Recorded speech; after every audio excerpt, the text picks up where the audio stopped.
Bismillahirrahmanirrahim. Assalamualaikum warahmatullahi wabarakatuh. Saya ulangi. Assalamualaikum warahmatullahi wabarakatuh.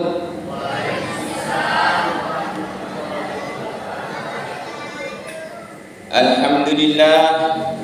Alhamdulillahilladzi ja'ala syahr Ramadan alladzi unsila fihi al-Qur'an hudan lin-nasi wa bayyinatin minal huda wal furqan. Asyhadu an la ilaha illallah wahdahu la syarika lah wa asyhadu anna Muhammadan abduhu wa rasuluhu la nabiyya ba'dah. Para alim ulama, para ustaz, para kiai, para imam yang dimuliakan oleh Allah Subhanahu wa taala, bapak-bapak dan ibu-ibu jamaah salat tarawih yang sama-sama berbahagia. Alhamdulillah, puji syukur kehadirat Allah. Marilah kita senantiasa ucapkan hamdalah hanya kepada Allah Subhanahu wa taala sebagai wujud syukur kita, karena pada malam hari ini, malam ke-9 bulan suci Ramadan, Allah masih memberikan kita kesempatan, kekuatan serta anugerah dan kenikmatan-kenikmatan yang begitu banyak sehingga kita tidak bisa menghitungnya. Yang kedua, mari kita senantiasa bersalawat kepada junjungan Nabiullah Muhammad sallallahu alaihi wasallam. Kata Nabi, man shalla alayya salatan sallallahu alaihi biha asyrun. Nigi tahu, nigi umatku mas salawat lauriya, kata Rasul, maka dibalas salawatnya itu dari Allah sebanyak 10 kali. Dalam artian Allah terus mengirimkan kepada orang yang bersalawat kepada Nabiullah Muhammad sallallahu alaihi wasallam kebaikan, keberkahan dan nikmat-nikmat yang lain yang tidak diberikan kepada orang yang tidak bersalawat. Kaum muslimin wal muslimah yang dirahmati Allah, dalam waktu yang singkat ini kami akan menyampaikan ceramah Ramadan yang berjudul Meraih Ketakwaan di Bulan Suci Ramadan. Jadi kalau kita lihat dalam setiap perintah Allah Subhanahu wa taala, ada hal-hal yang memang perlu kita raih. Ketika Allah menyuruh kita membayar zakat, baik itu zakat fitrah maupun zakat mal, maka Allah Subhanahu wa taala memerintahkan itu tujuannya untuk membersihkan dan mensucikan baik harta maupun diri kita. Kata Allah dalam firman-Nya, khudh min amwalikum tutahhiru wa yuzakkiha. Ambillah daripada zakat mereka, sedekah mereka, untuk membersihkan dan mensucikan jiwa mereka.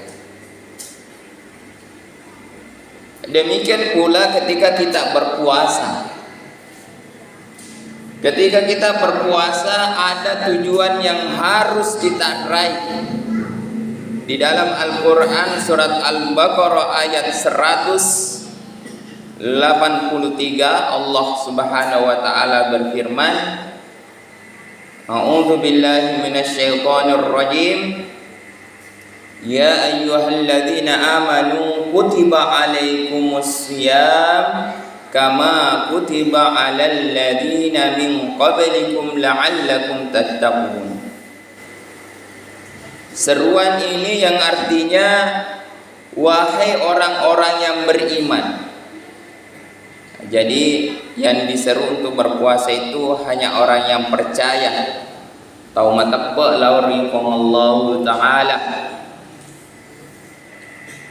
Diwajibkan atas kalian untuk berpuasa sebagaimana diwajibkannya orang-orang sebelum kalian. Jadi orang sebelum kita ini, umatnya Nabi Musa, umatnya Nabi Ibrahim, itu mereka juga ada syariatnya untuk berpuasa.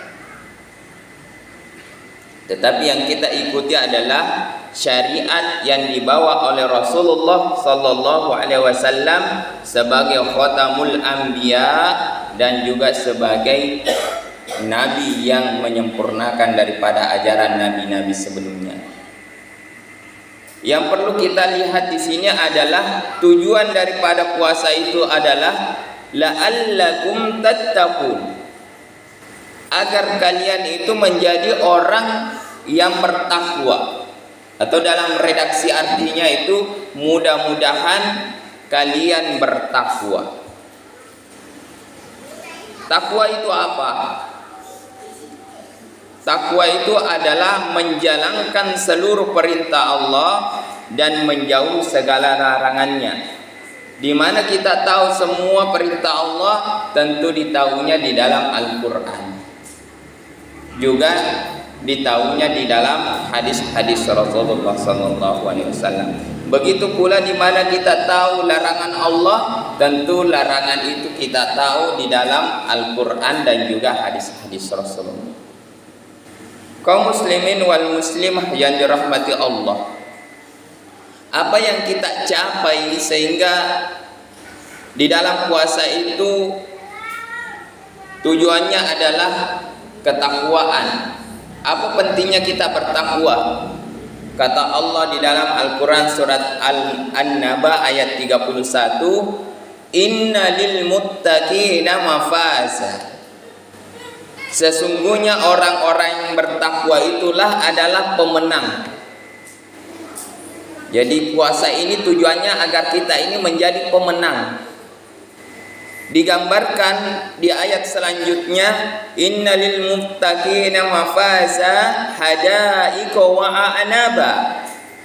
Nah, jadi ayat setelahnya itu digambarkan betapa indahnya surga, yakni di sana dikaruniakan orang-orang yang bertakwa yang dikatakan sebagai orang yang menang tadi itu mendapatkan kebun-kebun anggur. Hadaiqa wa a'naba wa kawaiba atroba, dan gadis-gadis yang sebaya. Nah, ini gambaran kenikmatannya surga. Kaum muslimin wal muslimah yang dirahmati Allah, banyak lagi keuntungan bagi orang yang bertakwa. Di dalam Al-Quran surat yang lain, ya,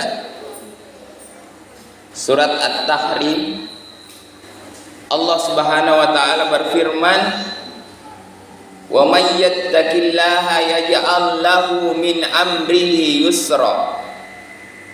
Kata Allah, siapa yang bertakwa di kalangan hambaku, maka baginya adalah jalan kemudahan bagi setiap urusannya. Nah, jadi kalau kita sempit urusan kita periksa diri, tak mungkin kurang bertakwa kepada Allah. Karena memang Allah menjanjikan siapa yang bertakwa kepadanya maka akan diberikan jalan kemudahan dalam kehidupannya. Ada juga ayat yang lain yang mengatakan wa may yattaqillaha yaj'al lahu makhraja wa yarzuqhu min haitsu la yahtasib. Orang yang bertakwa itu selain diberikan jalan kemudahan dalam urusan-urusan dunianya, maka juga akan diberikan rezeki yang tidak disangka-sangka dari mana datangnya. Maka mudah-mudahan dengan puasa ini kita semua bisa meraih ketakwaan, khususnya di bulan suci Ramadan, kita senantiasa menjalankan apa yang Allah perintahkan di dalam Al-Quran dan menjauhi segala larangannya, sehingga kita tergolong sebagai orang yang menang dalam menaklukkan daripada hawa nafsu kita, sehingga nanti di hari yang fitri kita tergolong orang-orang yang menang dan mendapatkan keberuntungan di mata Allah Subhanahu wa taala. Itulah yang dapat saya sampaikan pada malam hari ini. Billahi taufiq wal hidayah. Assalamualaikum warahmatullahi wabarakatuh.